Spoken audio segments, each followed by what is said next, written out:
Hello there, welcome to Plus Talk on Plus Life. We're all about turning positive into a plus. So, what's it like if you're HIV negative, but you're in love with someone who's HIV positive? Well, in this day and age, it shouldn't really matter. And for my guest today, Beau Johnson, I don't think it does. Hey, Beau, good to see you. Good to see you too, Carl. So we're talking serodiscordant couples, or in layman's term, he's negative, I'm positive, or in his case, he's positive, I'm negative for you. Let's go back before the relationship, because you've been sort of seeing men for the last 10 years. Pre that, what did HIV mean to you or look like to you? Besides, reading and movies, I didn't really have personal experience, so I had no context to go on. When I started dating men in my late 20s, that was a whole new, community to dive into and learn so much about that I hadn't been restricted, but I also hadn't been faced with HIV personally until I ended up dating someone who ended up being positive, which I found out later on. So in your quote unquote straight days, I guess we can say, Yeah. in your mind, HIV wasn't really something you thought you needed to think about, right? Absolutely. The only thing I thought about was pregnancy. That was the only thing I ever thought about, was being careful and using protection in those terms. But HIV was never on my radar at all. Interesting. Fast forward to today, you're in a very well-established, committed relationship with someone who is HIV positive, undetectable. Looking back and knowing what you know now about HIV, what do you think about that? Because clearly HIV affects everybody, straight, gay, white, black, trans, Asian, whatever, right? Correct. Educating myself, actually, before I had even dated the person who was positive, I would like to think of myself as educated enough and like to be aware of things that are going on in the world. So I had known enough to have the background to have some kind of say, I suppose. And when I actually came out to my father, he ridiculed me, and the first thing he said was, "You're going to get HIV and die." That was the first thing he said to me when I came out to him. And quickly I said, it's funny, interestingly enough, it could happen to my stepmother's black. And I said, funny enough, it could actually be prominent in your own community. That was the first thing I said, and I don't even know where or how that came about, or why I just was so quick in my mind, but I guess I felt the stigma from the moment I said I was gay, from the first person I told, who was my own parent. So I think after that, it kind of kept me open and honest to be able to have the conversations with people around me. And thankfully, being in this community, I was so taken in by so many people. I lived in New York for 13 years, and I had so many great pieces of information and people around me who could educate me. And when I started making sure I did routine checkups at my doctor, things like that, it just started becoming part of the conversation. It became very normalized. But I still had yet to have that personal experience, which, of course, can hit very differently. When I started dating the person who was positive, that was a conversation I had to have with friends of mine, because even I didn't realize, with all the education, all the things I knew and what I had experienced or talked about, I didn't actually have it at my front door. And when I was faced with it, I immediately had my own stigma, and I didn't even realize that would be something I would have. And my friend had to educate me. He said, you're kind of a hypocrite, because you should know better. And people who are positive actually take care of themselves much better than you and I probably do. And it really opened my mind completely. Yeah, it's funny you say that about your father. I had a similar sort of experience with my mother. She was like, I can accept you being gay, that's fine. But she said, but please don't go and get AIDS. Those were her words, sort of pretty much when I came out to her. And it's interesting that you say what you say, that your friends said to you at the time, you're better off being with an HIV positive person because they know what's going on with their body. And again, very similar to a personal experience, I remember having to break the news of my diagnosis, within 24 hours to the person I was seeing who I loved. And I remember using that exact same language, saying, at least you know what the deal is with me. But it takes a lot to get over. How did you, and again, educated all that you are, friends telling you what they're telling you, science saying what it is, but having 28 years of life where the world told you the complete opposite, how do you let go of that fear? How do you let it go and let yourself into a relationship, an intimate relationship, with all that history of what we're told? For the person I was seeing, it was very casual dating. It wasn't a serious relationship like I'm in now. So I'm sure that was kind of dipping my toe, if we will, respectfully. And it was never a conversation that we personally ever had. So I think I had the floor to, of course, have the conversation if I wanted to, but because it wasn't a part of the daily conversation, I, in case, just became normalized to it myself and didn't put any thought into it. As long as I was routinely checking up on myself and taking care of my own health, which I think is our own responsibility. And my same friend said that. He said, it's your responsibility to take care of your body. It's not someone else's. So through that and my own education and my own, like I said, circles, it was a very normalized thing. And I think having that first experience, everything that came after that when it came to dating wasn't an extra added thought or stress. For me, it was just about the personal relationship and what we're doing together and what our dynamic is. It was about the sympathy and the vulnerability and the general relationship aspect. It wasn't about a health stigma.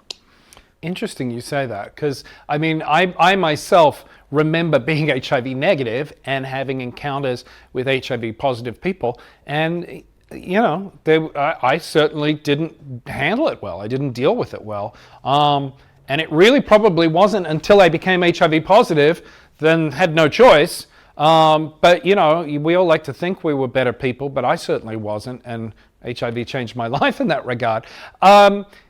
When you're quite open, honest about your situation, which I think is fantastic from an advocacy point of view. But do you ever, or have you gotten pushback from family or from friends, even today in your current situation, people who are uneducated?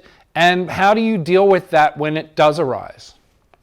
No, it's at this point I'll be 40 in a year, so I've had enough life experience behind me, and even though I still feel like a kid, I'm very much on my own. So it's not something that I bring attention to. So I think the people around me know my heart and know who I am at my core, and I've never changed. The people I've grown up with have known me my whole life. So just saying who I'm dating and what they do for a living is just a general conversation like anyone else. And if I had never had that first experience, I'm sure like many things in life, I would have probably kept having that issue or thought process of not knowing.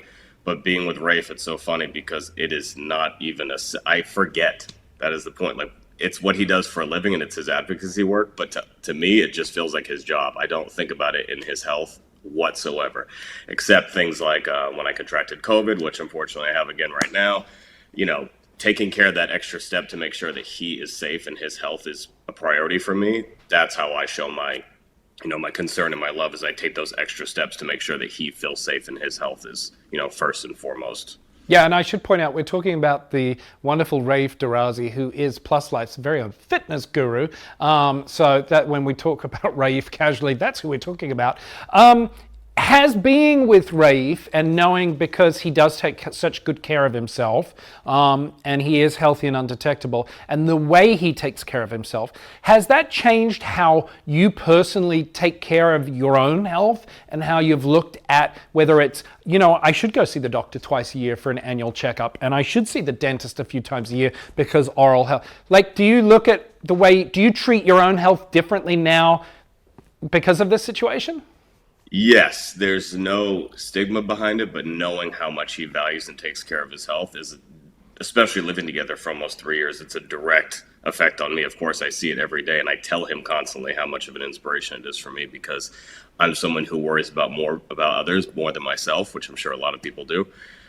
So it really forces me to look at myself and see him and how he takes care of himself in his everyday, that I too have to, care and love myself just as much, whether I'm detectable or I'm not. So what would you say to people out there, and there are plenty of them, and there are plenty of them in the gay community, especially gay men, who have heard about U equals U and, know, and maybe are even on PrEP, and are taking the right precautionary measures, but still have that wall that goes up, whether it's on the online dating apps or whatever, where they say things like, I'm clean, you be too, or are you clean? And then they find out someone's HIV positive and they pull back. What words of encouragement would you have for them about perhaps changing that perspective based on everything we know about HIV in this day and age?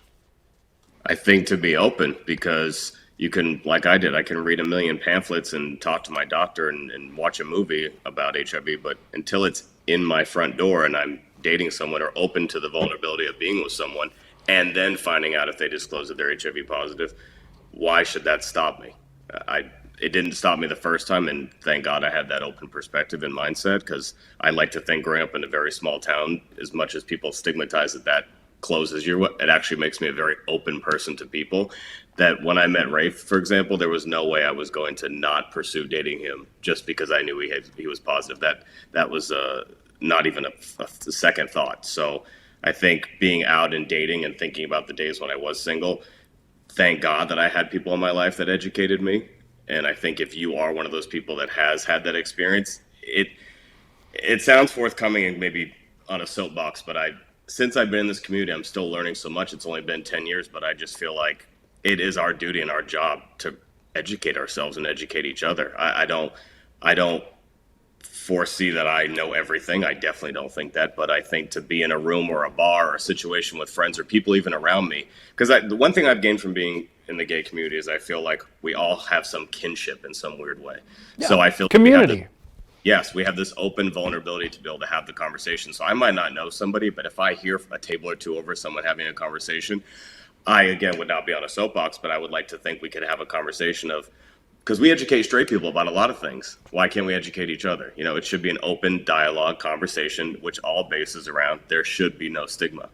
Thank God we're in a generation where we're not dying because of it. Thank God. Yeah, exactly. And I mean, we're in a generation where this thing could be gone in 10 years, but it's that dreaded word stigma that surrounds us, and whether it's criminalization laws that we've talked about recently, or lack of access, that is a big issue here in the United States for people of testing and things like that. The stigma persists. Well, Beau, we certainly appreciate it, and thank you very much for your candidness and your honesty. It's been great chatting to you. Thanks, Carl.